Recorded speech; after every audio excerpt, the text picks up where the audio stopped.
Öylep durup çoranın bir yolası. Çora olup kalar. Çora hiç. Çora, o şimdi kudaların ne oldu? Kudalaşmaya oldu var mı?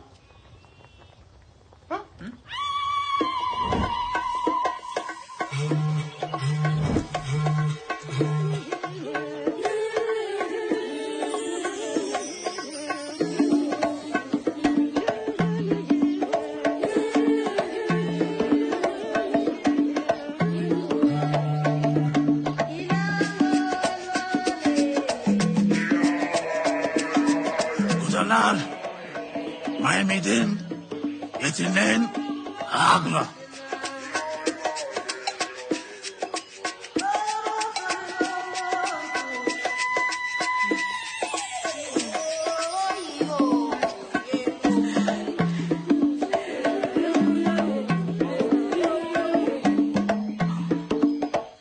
Meseleyi gene.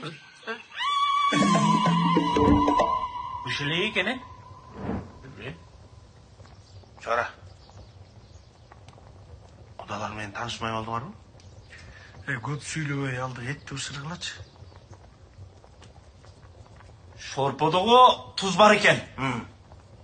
Kara murç geçmeyik o. Şimdi arvap kele alayım ben. Kara baltadan. Ce. Kara kolga varaydı. Yok. Kara ıngırıp gitti. Ertengene kara ıştırmaydı o. Cangal basas kalmışsın hey. Ay beri oşanda aksaylık emez. Kara saylık ol karal.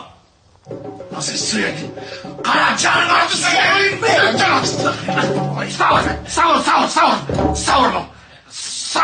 Savur.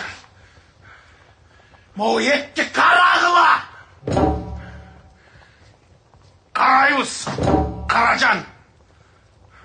Karadandan. Kara uylar uçunda yol attırmayı.